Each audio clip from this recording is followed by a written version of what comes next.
Imagine a young, reckless court-martialed general standing in front of a military tribunal in 1925, convicted of insubordination, stripped of his rank, and destroyed by the very institution he swore to serve.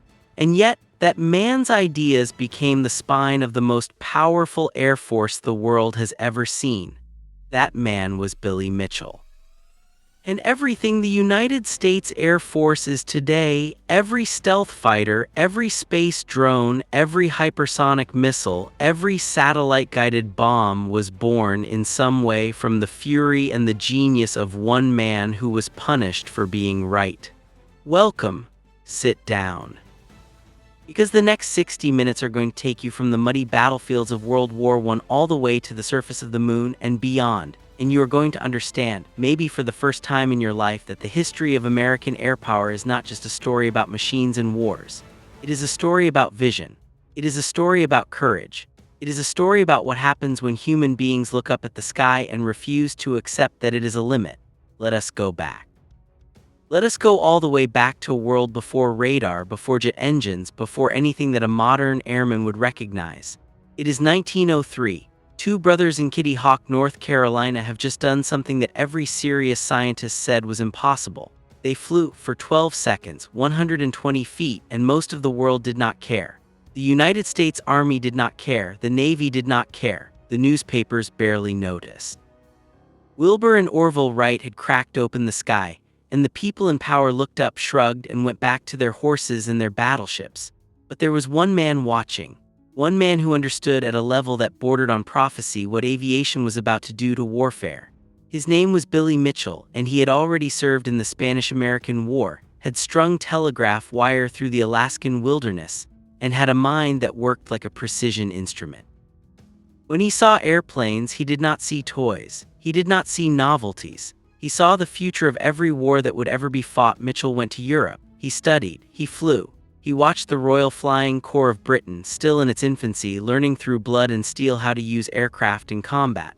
By the time the United States entered World War I in 1917, Mitchell was already ahead of almost every military mind in Washington. He understood that aviation was not a support function. It was not just for observation or reconnaissance, the way most generals wanted to use it. Mitchell knew that control of the air was the foundation of all military power. Whoever owned the sky owned the battlefield. Whoever owned the battlefield owned the war. He pushed for mass formations of aircraft, for coordinated strikes, for the concept that would eventually be called air superiority. And in the skis over France in the Great Offensive at Saint-Mihiel in September 1918, Mitchell commanded the largest concentration of Allied air power ever assembled up to that point, nearly 1,500 aircraft, and proved beyond any reasonable doubt that organized air power could change the outcome of a ground campaign. He came home a hero. And then he opened his mouth. Mitchell did not know how to be quiet. He could not watch the military bureaucracy dismantle the lessons of World War I and return to the old comfortable thinking. He gave speeches. He wrote articles. He testified before Congress. He argued with facts and with fire that the next war would be decided in the air. He argued that battleships, those enormous, beautiful, ruinously expensive symbols of national power, were obsolete. He said a fleet of properly armed aircraft could sink any battleship ever built. The Navy called him a lunatic. The admirals were furious. So Mitchell did what any sane person would never do. He demanded a live test. And in July 1921, in front of observers from the Army, the Navy, members of Congress, and the press, Mitchell's bombers flew over a captured German battleship called the Ostfriesland. The Navy had said it was unsinkable. Mitchell's planes put it on the bottom of the Atlantic Ocean in 21 minutes. The Navy brass went home silent. Mitchell went home more dangerous than ever, because now he had proof, but proof is a complicated thing in Washington. Proof challenges careers. Proof makes admirals look foolish and generals look wrong. And the United States military in the early 1920s was not an institution that rewarded being right at the cost of making powerful men uncomfortable. Mitchell kept pushing. He called the War Department's failure to invest in air defense a criminal negligence. He accused senior officials of incompetence and almost treason. In 1925, after the crash of the Navy dirigible Shenandoah killed 14 men, a crash Mitchell said was the direct result of official stupidity and incompetence, he issued a public statement that was so blunt, so savage that the Army had no choice. They court-martialed him. The trial lasted 7 weeks. He was found guilty. He was suspended from rank and pay for 5 years. He resigned from the Army rather than accept it.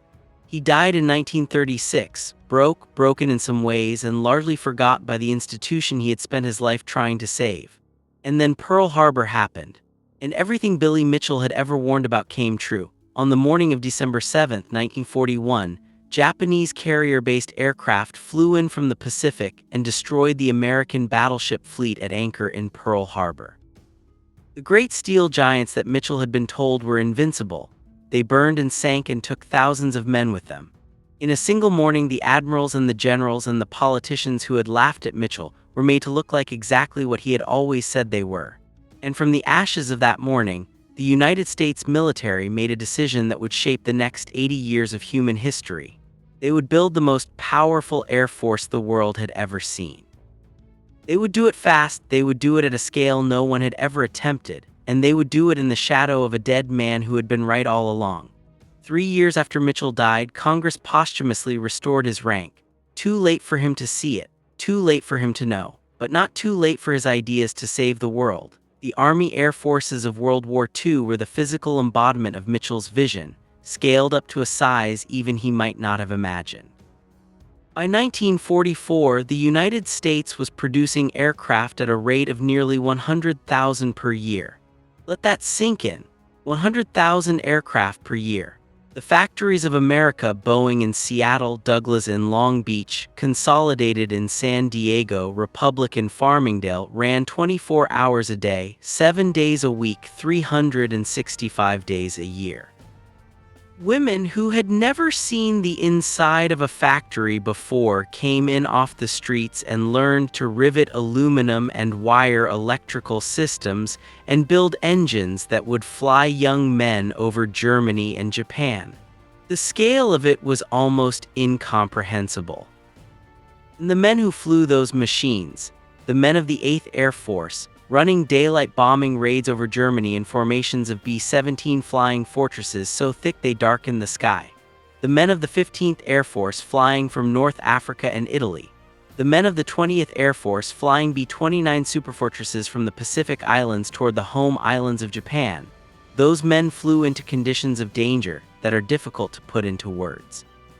A crew member of a B-17 flying fortress in 1943, flying raids over Germany, had a statistical life expectancy of roughly 11 missions. The tour of duty was 25 missions. Do that math in your head. On the Schweinfurt raid of October 14, 1943, the 8th Air Force sent 291 B-17s over Germany to bomb the ball-bearing factories. 60 planes were shot down. 600 men were killed, wounded, or captured in one afternoon. And the men who survived landed their crippled planes, climbed out, went to the mess hall, and were expected back in the air the next morning. The courage required to do that is not something that can be adequately described. It has to be felt in the gut, in the chest, in some place below language. These were not supermen. They were 20-year-old farm boys from Iowa, mechanics from Detroit, teachers from Philadelphia, students who had never been further from home than the next county. They became, in the skis over Europe and the Pacific, something that the world had never seen before. They became the defining example of what organized industrial-scale air power could do to an enemy. On the German side, the Luftwaffe, which had seemed invincible in 1940. When it terrorized the skis over Poland and France in the English Channel, was being ground down. The introduction of the P-51 Mustang long-range escort fighter in late 1943 and into 1944 changed the entire equation of the air war over Europe.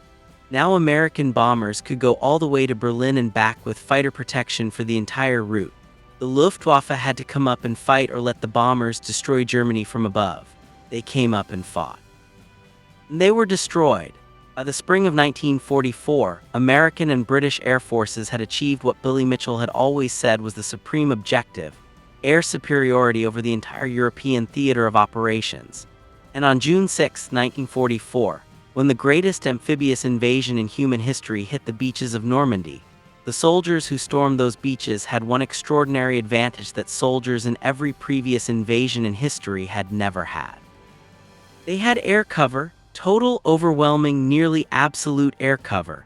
Eisenhower famously told his troops before the invasion, "If you see planes flying overhead, they are ours." He was right. The Allied air forces flew over 14,000 sorties on D-Day alone. The war in the Pacific was a different kind of air war, shaped by the vast distances of the ocean and the particular nature of Japanese resistance. The campaign to capture the island chains that would put American bombers within range of Japan was one of the costliest and most brutal sequences of battles in American military history. Guadalcanal, Tarawa, Saipan, Peleliu, Iwo Jima, each one a unique nightmare of jungle and coral and extraordinary Japanese resistance. But behind all of it was the strategic logic that air power had created. You had to have the islands to build the airfields. You had to have the airfields to fly the bombers. You had to fly the bombers to end the war without an invasion of the Japanese home islands that military planners estimated could cost 1 million American casualties and potentially several million Japanese lives. And so when the B-29s of the 509th Composite Group took off from Tinian Island on August 6, 1945, carrying a weapon that no one outside a small circle of scientists and generals had ever seen, they carried with them the final answer to the question of what air power could ultimately do. The atomic bomb dropped on Hiroshima, and 3 days later on Nagasaki ended the war. It also began a new era of military thinking, so profound that it essentially rendered everything that had come before it obsolete. On September 18, 1947, the United States Air Force was established as an independent branch of the military, equal in status to the Army and the Navy. This was the moment Billy Mitchell had always argued for had gone to trial over, had effectively sacrificed his career and his reputation to achieve. The Air Force was born as a separate service. Its first chief of staff was General Carl Spaatz, who had commanded Allied air forces in both Europe and the Pacific. Its first secretary was Stuart Symington, and its mission from the first day of its existence was shaped by the most powerful and terrifying weapon in human history.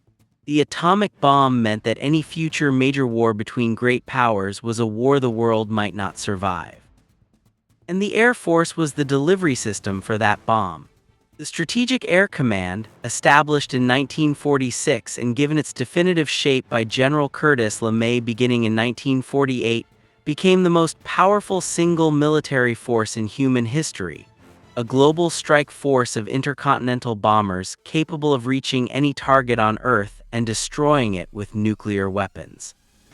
LeMay was a hard, cold, absolute man, and he built SAC in his own image, disciplined, precise, relentless, and ready every single day to start or to finish World War III.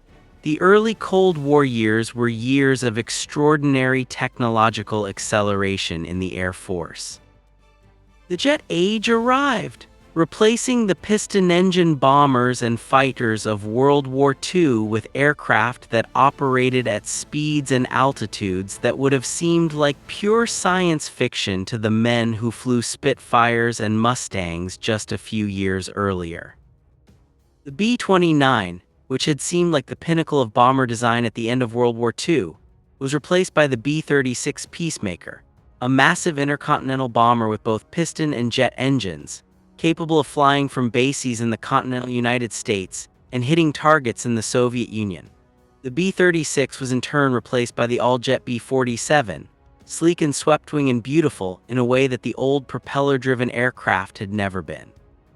And then in the late 1950s, came the aircraft that became the enduring symbol of American strategic air power, the aircraft that would remain in service for longer than any other combat aircraft in history, the Boeing B-52 Stratofortress.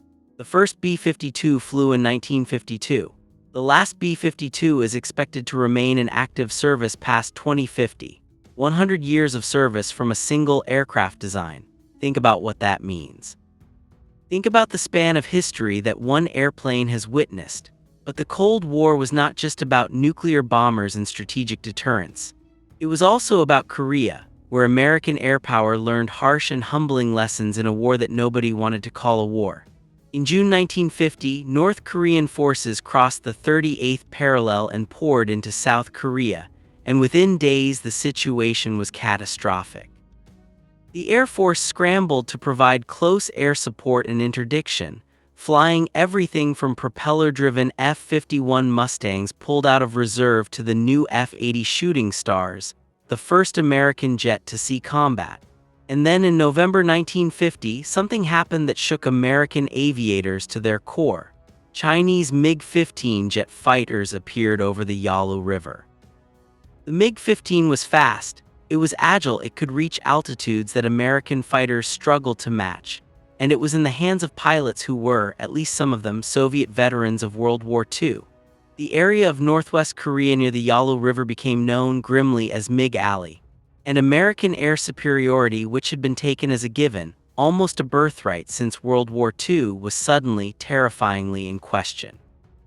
The answer to the MiG-15 was the F-86 Sabre, one of the finest fighter aircraft ever built, and the first jet-versus-jet air battles in history were fought over the frozen mountains of North Korea between Sabres and MiGs.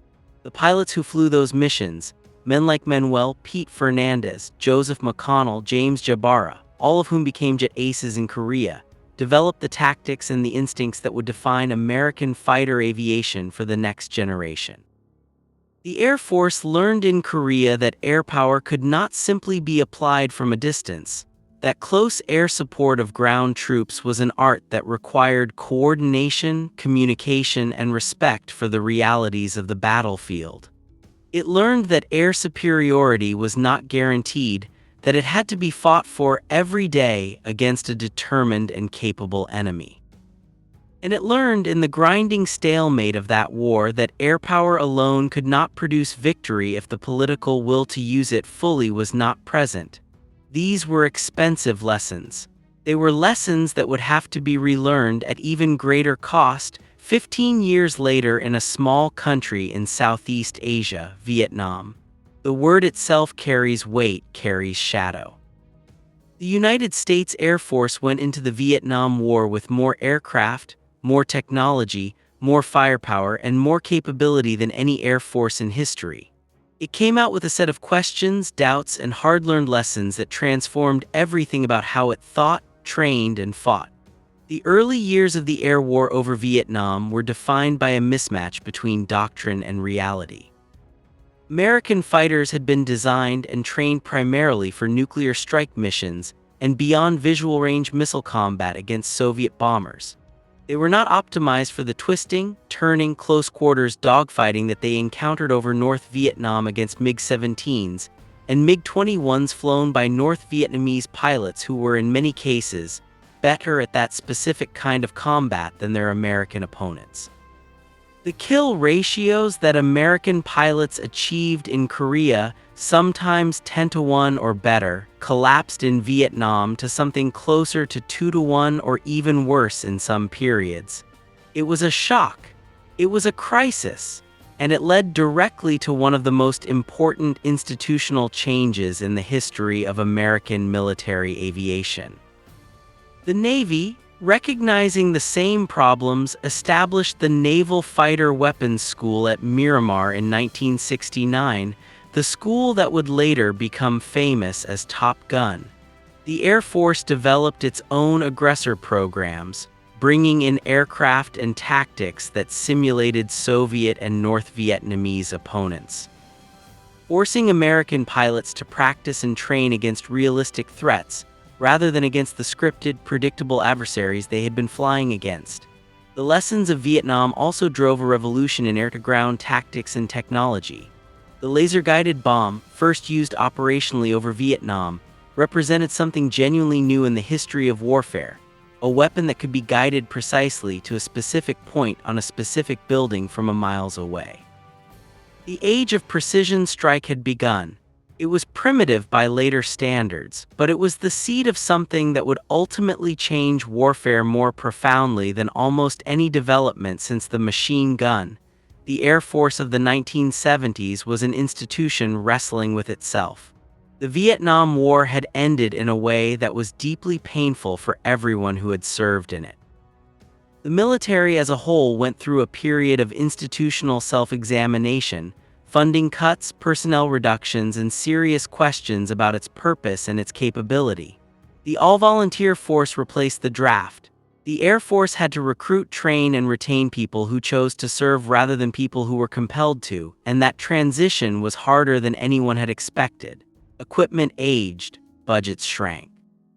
The Soviet Union, meanwhile, was investing heavily in new aircraft, new missiles, new electronic warfare systems, and new air defense networks. By the late 1970s, there was genuine concern in American military and intelligence circles that the balance of military power was shifting in dangerous ways. And then came a new decade, a new president, and a new commitment to the idea that American military power was worth whatever it cost to restore it. The Reagan buildup of the 1980s poured money into the Air Force at a scale not seen since World War II, not in absolute numbers, but in terms of the transformative effect it had. New aircraft programs that had been languishing in development or funding battles were accelerated. The F-15 Eagle, which had first flown in 1972, was by the 1980s established as the dominant air superiority fighter in the world, an aircraft so capable that it remains in active service today and has never in combat been shot down. The F-16 Fighting Falcon, designed as a lightweight, affordable complement to the F-15, became one of the most successful fighter aircraft ever built, exported to dozens of countries and still in production decades after its first flight. But perhaps the most consequential development of the 1980s, from a long-term historical perspective, was something that almost no one outside a small group of engineers, test pilots, and senior officials knew anything about: the stealth program, the concept of reducing an aircraft's radar cross-section, making it, in effect, nearly invisible to radar, had been explored theoretically for years. The mathematical foundation had actually been laid by a Soviet physicist named Pyotr Yefimtsev, whose work on radar wave diffraction had been published openly in Soviet scientific journals in the 1960s. American engineers at Lockheed's Skunk Works facility in Palmdale, California, read that work, understood its implications, and spent years turning theory into hardware. The result was the F-117 Nighthawk, the world's first operational stealth aircraft, which flew in secret from the mid-1970s and was not revealed to the public until 1988. The F-117 was not a glamorous aircraft. It was angular and strange, shaped by the demands of radar absorption rather than aerodynamics, and it was unstable enough in flight that it required fly-by-wire computer systems to keep it in the air. But what it could do was revolutionary. It could fly through air defense systems that would have destroyed any conventional aircraft. It could deliver precision weapons on specific targets and be gone before anyone on the ground fully understood what had happened. And when the opportunity came to show what it could do in combat, the world sat up and took notice. On the night of January 16, 1991, coalition forces began the air campaign of Operation Desert Storm against Iraq. And in the opening minutes of that campaign, F-117 Nighthawk stealth attack aircraft flew into the most heavily defended airspace in the world, Baghdad, protected by thousands of anti-aircraft guns and missiles, and destroyed their targets with precision. The air traffic control tower at Baghdad International Airport was struck. Command and communications bunkers disappeared. The Iraqi air defense network began to collapse almost immediately. Aircraft that Iraqi radar operators could not see, flying too high and too fast to be engaged by guns they could not aim, dropped bombs so accurately that they put weapons through ventilation shafts of hardened bunkers. The watching world, the billions of people who saw it on television live in real time, had never seen anything like it. It was not war as it had ever been understood before. It was something new, something from the future, something that made the air campaigns of World War II, for all their heroism and sacrifice, look like a different geological era. Desert Storm lasted 43 days. The air campaign ran for 38 of those days before ground forces crossed the border. When the ground war finally came, it lasted 100 hours before Iraqi resistance collapsed. The speed of it was staggering. The one-sidedness of it was staggering, and the central reason for it, not the only reason, but the central one, was air supremacy. The coalition air forces, led by the United States Air Force, had spent 38 days systematically destroying every element of Iraqi military capability that could be reached from the air. Command centers, communications, supply lines, armor, artillery, air defense systems, airfields, all of it had been struck again, and struck a third time. When the ground forces crossed the border, they were attacking an army that had already been broken from above. The Battle of Khafji, the only significant Iraqi offensive ground action of the war, was stopped almost entirely by coalition air power. Warthogs and other aircraft destroyed the Iraqi armored columns before they could achieve their objectives. General Norman Schwarzkopf described the performance of air power in Desert Storm as unprecedented in military history. He was not exaggerating. The decade of the 1990s brought the Air Force into a new and uncomfortable role, not as the instrument of decisive victory against a peer military opponent, but as the tool of limited force in complex humanitarian and political situations. Operations over the former Yugoslavia, enforcing no-fly zones over northern and southern Iraq, humanitarian interventions in Somalia and Haiti. These were missions that required extraordinary precision, extraordinary restraint, and an entirely different kind of thinking than the strategic bombing campaigns of World War II or the nuclear deterrence mission of the Cold War. The Air Force adapted. It had to. The B-2 Spirit stealth bomber, which first flew in 1989 and entered service in 1997, brought stealth technology to the strategic bomber mission. An aircraft so expensive and so capable that each one represented a unique national asset, carefully managed and jealously maintained. GPS-guided weapons, the Joint Direct Attack Munition, the JDAM, entered service in the late 1990s and gave every aircraft, not just the sophisticated precision platforms, the ability to deliver weapons accurately in any weather, day or night, with a consistency that laser-guided weapons could not match in clouds or smoke. The transformation of American air power into an all-weather, all-conditions, precision strike force was essentially complete by the turn of the millennium. And then September 11th happened, and everything changed again. The attacks of September 11th, 2001 did not change what the Air Force could do. They changed what it was asked to do, and they revealed a set of mission requirements that the Air Force was only partially prepared for.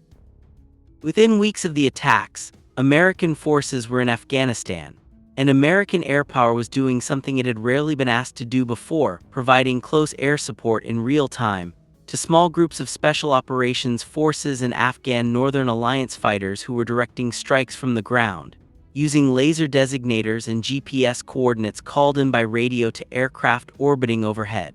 The precision was extraordinary. The responsiveness was extraordinary.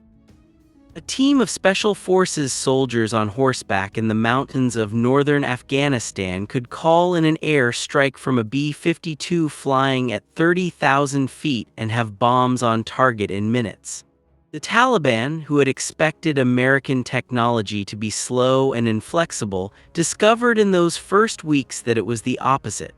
American air power, combined with American Special Operations Forces, destroyed the Taliban government in Afghanistan in less than 2 months.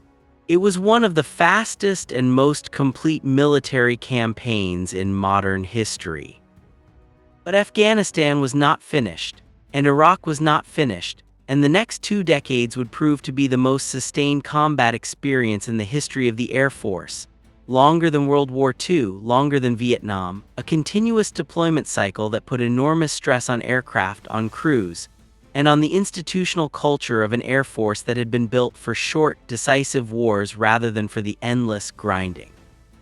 politically ambiguous counterinsurgency operations that characterized the wars in Afghanistan and Iraq. The Air Force adapted again. It always adapted. It developed the persistent surveillance capabilities, the drones, the intelligence-gathering platforms, the fusion of data from multiple sensors into a real-time picture of the battlefield that became the defining feature of American military power in the early 21st century. The MQ-1 Predator drone, which had first been used for reconnaissance over the Balkans in the 1990s, became, in the wars after September 11th, a weapons platform armed with Hellfire missiles, capable of orbiting over a target for 20 hours or more, controlled by pilots sitting in trailers in Nevada from targets in Afghanistan or Yemen or Somalia. It was war conducted at a remove that had no historical precedent, and it raised ethical and strategic questions that the Air Force, the military, and the country as a whole are still working through. The F-22 Raptor, which entered service in 2005, was the first fifth-generation fighter, an aircraft that combined stealth with extraordinary maneuverability, advanced avionics, and sensor fusion in a way that made it categorically different from any fighter that had come before it. The F-22 was designed to fight in an environment where the United States might face a peer adversary with advanced air defense systems and capable fighter aircraft, an environment that had not really existed since the Cold War. Its combination of stealth, supercruise capability, the ability to fly faster than sound without using fuel-burning afterburner, and sensor integration gave it capabilities that no other fighter in the world could match. It was followed into service, after years of development difficulties and cost overruns, by the F-35 Lightning II, a more affordable and more numerous fifth-generation aircraft designed to replace aging fleets of F-16s, F/A-18s, and A-10s across the Air Force, the Navy, and the Marine Corps.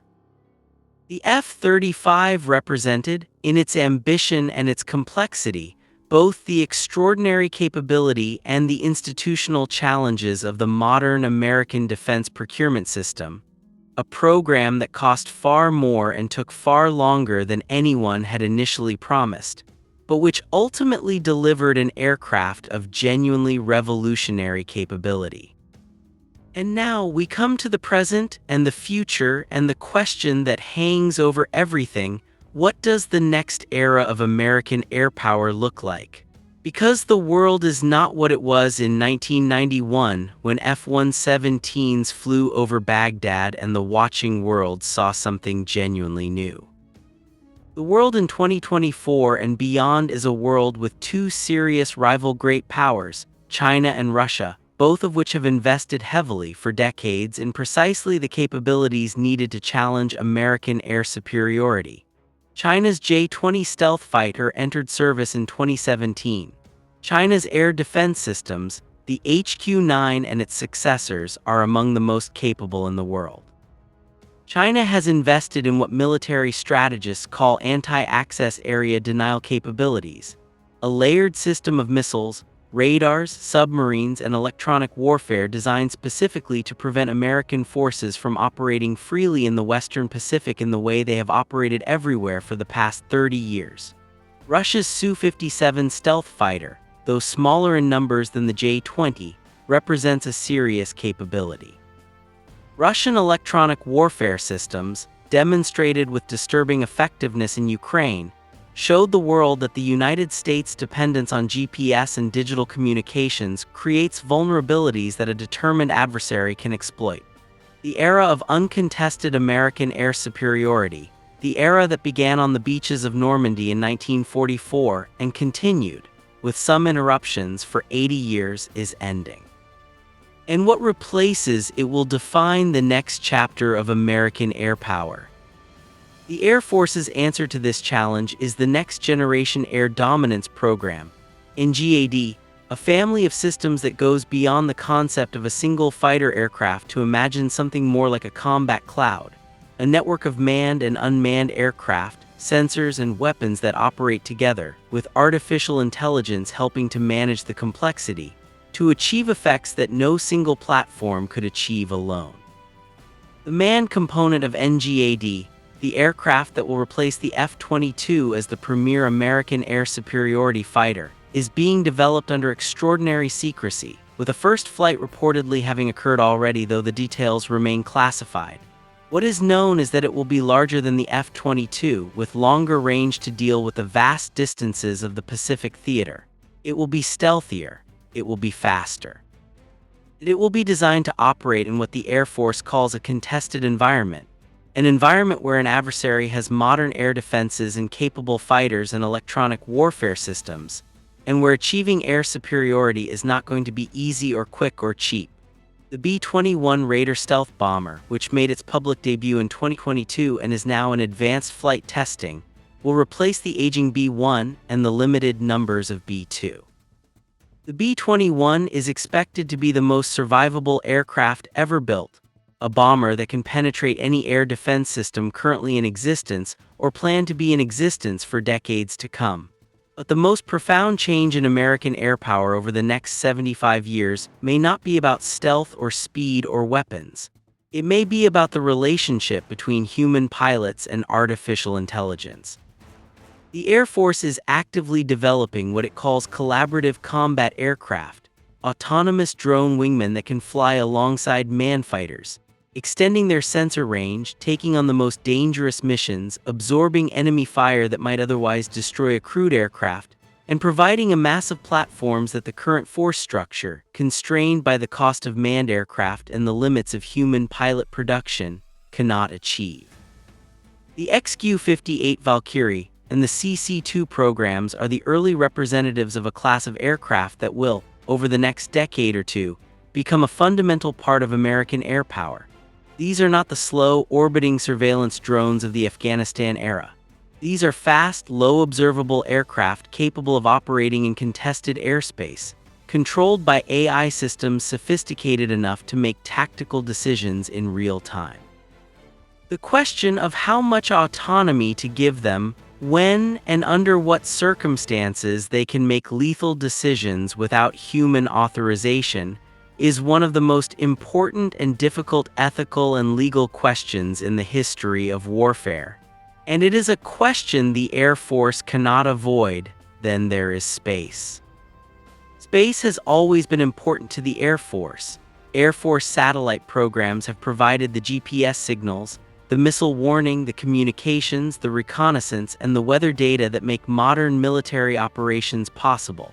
But space has, for most of the Air Force's history, been a domain that was used to support operations in the air and on the ground, not a domain that was fought over in its own right. That is changing. China and Russia have both demonstrated the ability to destroy satellites in orbit. They have developed ground-based lasers, electronic jamming systems, and co-orbital weapons designed to threaten American satellite assets. In 2019, the United States Space Force was established as a sixth branch of the military, the first new military service since the Air Force itself was created in 1947, specifically to address the growing importance of space as a contested domain. The relationship between the Air Force and the Space Force is still being defined, still being worked out in the bureaucratic and institutional ways that such things always are. But the fundamental reality is clear. The next major conflict between great powers will be fought partly in space. Satellites will be targeted, communications will be disrupted, GPS will be degraded or denied. And the military that can continue to operate effectively in that environment, that has the redundancy, the resilience, and the alternative capabilities to fight without its space assets, will have an enormous advantage over one that has not prepared for that possibility. And beyond low Earth orbit there is the Moon. The Artemis program, NASA's effort to return American astronauts to the lunar surface for the first time since 1972, has deep connections to military space power that are not always discussed in public. The technologies being developed for lunar operations, advanced life support systems, in-space propulsion, precision navigation in deep space, resource extraction from the lunar surface, have direct and obvious military applications. The ability to operate on and around the Moon, to establish a persistent presence there, to potentially exploit the resources of the lunar South Pole where water ice exists in permanently shadowed craters. These are capabilities with both scientific and strategic implications that the major powers are beginning to think through very carefully. China has explicitly stated its intention to land taikonauts on the moon before 2030. The United States military, and the Air Force in particular, has begun to think about what competition in deep space means for the security of the nation. The next 75 years of American air power will not be contained within the atmosphere. It will extend to the moon and eventually, if the trajectory of technology continues, beyond. Hypersonic weapons represent another frontier that is reshaping the Air Force's strategic calculations. A hypersonic weapon travels at 5 times the speed of sound or faster, Mach 5 and above. At those speeds, the flight times to targets on the other side of the planet shrink from hours to minutes. The warning time that an adversary has to respond shrinks from meaningful to nearly nothing. Both China and Russia have deployed hypersonic glide vehicles and hypersonic cruise missiles that challenge American missile defense systems in fundamental ways. Systems designed to track and intercept ballistic missiles struggle against hypersonic weapons that can maneuver during flight, that fly at lower altitudes than ballistic missiles, and that arrive in minutes rather than the 20 or 30 minutes that an ICBM might take. The Air Force is developing its own hypersonic weapons, the Air-Launched Rapid Response Weapon, or ARRW, and the Hypersonic Attack Cruise Missile, or HACM, that will give American forces the ability to strike time-sensitive targets at ranges and speeds that conventional weapons cannot match. When these weapons enter service in numbers, they will add another dimension to the already extraordinarily complex calculus of great power military competition. Electronic warfare, the ability to see the electromagnetic spectrum clearly, to use it for your own purposes, and to deny its use to your adversary, is another domain where the next 75 years of Air Force development will unfold. Every modern military system depends on the electromagnetic spectrum. Radars depend on it. Communications depend on it. GPS depends on it. Electronic intelligence, understanding what your enemy is using the spectrum for, where his radars are, what frequencies his communications use, has always been critical. But the growing sophistication of electronic warfare systems, and the growing dependence of military operations on digital networks and GPS signals, means that the electromagnetic environment of a future major conflict will be a genuine battle space in a way that it has never quite been before. The Air Force's E-3 AWACS airborne radar aircraft are being replaced by the E-7 Wedgetail, a more capable system. The EC-37B Compass Call electronic attack aircraft, which can jam and disrupt enemy communications, represents a capability the Air Force is working to modernize and expand. The ability to operate effectively in a jammed, spoofed, and contested electromagnetic environment, to be able to fight without GPS, to communicate securely in the presence of determined jamming, is one of the critical capabilities that the Air Force of the next 75 years must develop and demonstrate. Directed energy weapons, lasers, and high-powered microwave systems represent yet another technology that is moving from science fiction to operational reality. The Air Force Research Laboratory has been developing high-energy laser systems that can shoot down small drones, disable sensors, and potentially engage missiles at ranges and with a cost per shot that conventional missile defense cannot match. A missile costs hundreds of thousands to millions of dollars. A laser shot costs essentially the price of the electricity to fire it. Against the swarms of cheap drones that potential adversaries are developing, the kind of mass attacks that could potentially overwhelm a conventionally armed defense, directed energy represents a fundamentally different kind of answer. The Airborne High-Energy Laser Program, the high-power microwave programs, the efforts to develop laser pods that can be carried on fighter aircraft. These are early steps on a path that, over the next several decades will bring directed energy from laboratory curiosity to operational weapon system. Artificial intelligence is threading through all of this, through the autonomous wingmen, through the electronic warfare systems, through the intelligence analysis, through the logistics and maintenance planning, through the command and control systems that will have to process and make sense of more data than any human mind or team of human minds can handle in real time. The Air Force is investing heavily in AI across every domain of its operations. Project Maven, the Department of Defense's initiative to use machine learning for analyzing drone surveillance footage, was an early and controversial example of this. Controversial because some of the technology companies involved faced internal opposition from employees who did not want their work used for military purposes. But the development of military AI is continuing, and the Air Force is one of its primary customers and developers. The questions this raises are not simple. When an AI system recommends a target and a human authorizes the strike, and the target turns out to be wrong, who is responsible? When an autonomous aircraft makes a lethal decision in a time-compressed environment where there is no time to refer to a human decision-maker, how does the law of armed conflict apply? These are not hypothetical questions.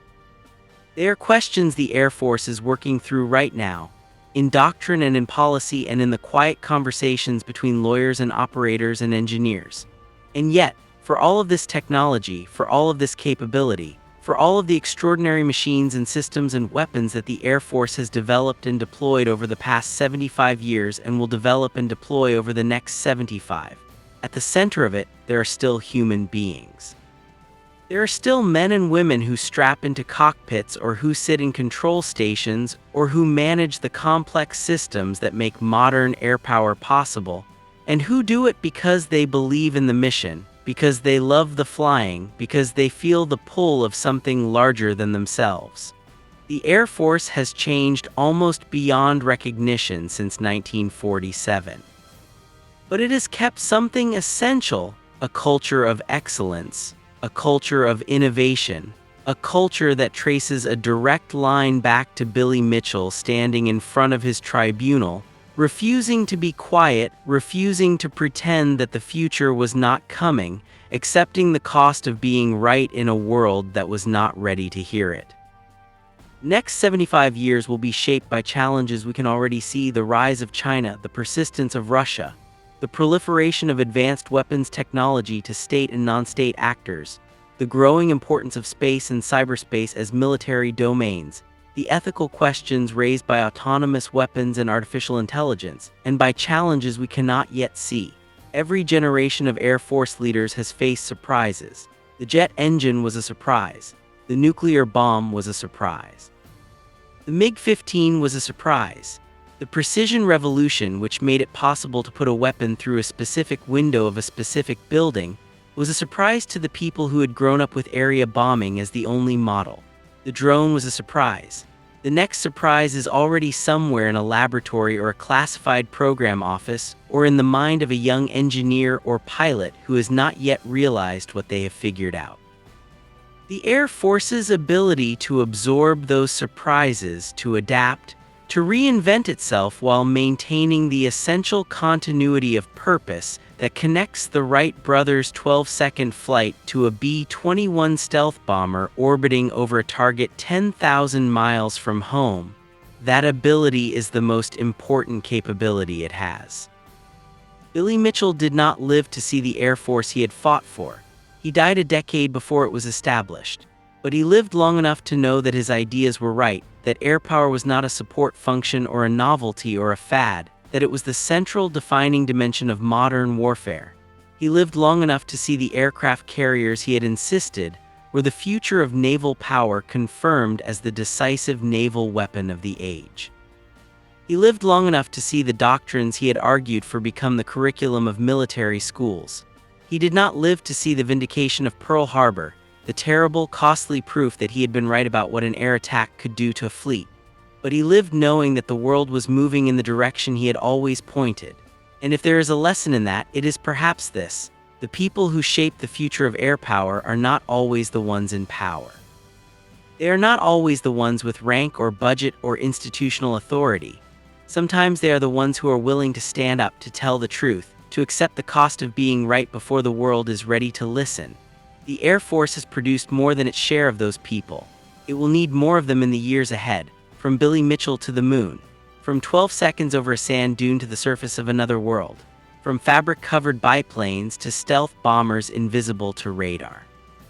From a court-martial in 1925 to a space force in 2019, the next 75 years of American air power will take the story into territories that are impossible to fully imagine, into space, into cyberspace, into the strange and uncertain territory where human judgment and artificial intelligence meet, into the politics and the ethics and the strategy of a world that is being reshaped by technology faster than our institutions can fully process.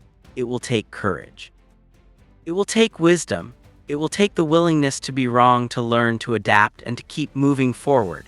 It will take the same thing that has always made the Air Force what it is, the same thing that made Billy Mitchell willing to walk into a courtroom knowing he was going to lose but going in anyway because the truth needed to be said. It will take the belief, the stubborn, unshakable, sometimes inconvenient belief that the sky is not a limit, it is a beginning. Now before you go, I want to ask you something and I want you to think about it seriously. If Billy Mitchell were alive today, looking at the Air Force of 2024, the drones, the stealth bombers, the Space Force, the AI wingmen, do you think he would say that his vision was fulfilled? Or do you think he would say that we are still only at the beginning?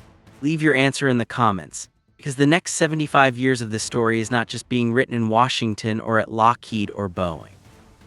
It is being written in the minds of the people watching this right now. If you found this worth your time, like and subscribe and share it with someone who needs to understand where American air power has been and where it is going.